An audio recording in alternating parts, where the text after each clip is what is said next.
Welcome to Development Book Club. We continue today with chapters 8 and 9, which are on disputes and settling disputes, respectively. Regarding disputes among lay people and disputes among ascetics, the Buddha has this to say. He says, wise to Master Cakkana that kyattiyas fight with kyattiyas. And this is like one of the castes in India.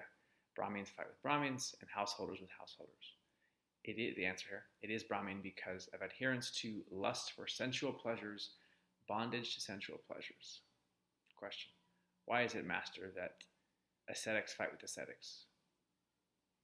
It is brahmin because of adherence to lust for views, bondage to views that ascetics fight with ascetics. So there's a similarity between monks and lay people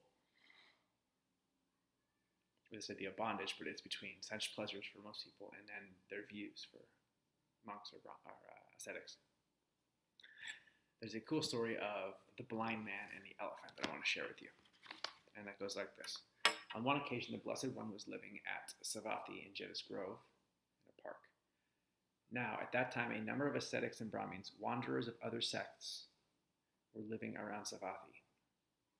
They held various views, beliefs, and opinions, and propagated various views.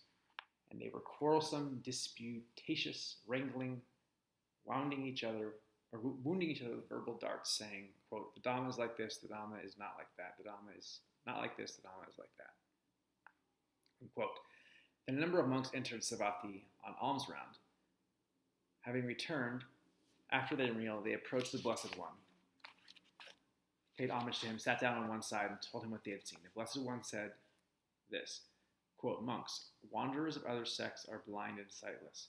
They do not know what is beneficial and harmful. They do not know what is the Dhamma and what is not the Dhamma. Thus, they go around quarrelsome and disputatious. Continues. Formerly, monks, there was a king Savatthi who asked his servant to round up all the persons in the city who were blind from birth. When the man had done so, the king asked the servant to show the blind men an elephant. To some of the blind men, he presented the elephant's head, to some the ear, to others a tusk, a trunk, a body, a foot, the hindquarters, the tail, the tuft at the end of the tail, and to each one he said, this is an elephant. When he reported to the king what he had done, the king went to the blind men and asked them, what is an elephant like? Those who had been shown the head replied, an elephant, your majesty, is just like a water jar. Those who had been shown the ear replied, an elephant is just like a winnowing basket. And those who had been shown the tusk replied, an elephant is just like a plowshare. Those who had been shown the trunk replied, an elephant is just like a plow pole. And those who had been shown the body replied, an elephant is just like a storeroom. And each of the others likewise described the elephant in terms of the part they had been shown. The part they had been shown. Then, saying, an elephant is like this, an elephant is not like that. An elephant is not like this, an elephant is like that. They fought each other with their fists. And the king was delighted. Buddha continues, even so, monks, are the wanderers and others of other sects blind and sightless, and thus become quarrelsome, disputatious, and wrangling, wounding each other with verbal darts. There's some more nice quotes I want to share with you from more of a poem section from the Buddha. And he says, when many voices shout at once, none considers himself a fool. Though the Sangha is being split, none thinks himself to be at fault. He continues, quote, he abused me, he struck me, he defeated me, he robbed me, unquote. In those who harbor thoughts like these, enmity will never be allayed.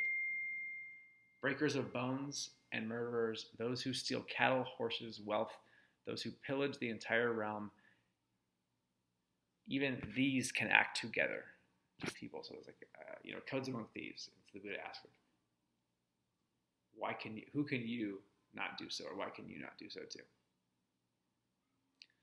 If one can find a worthy friend, a virtuous, steadfast companion, then overthrow all threats of danger and walk with him, content and mindful.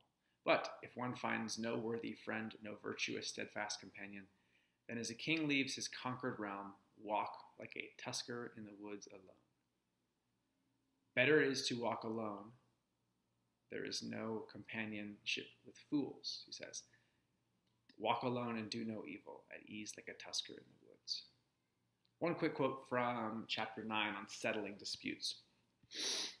And that is on confession and forgiveness. The Buddha here says, monks, there are two kinds of fools.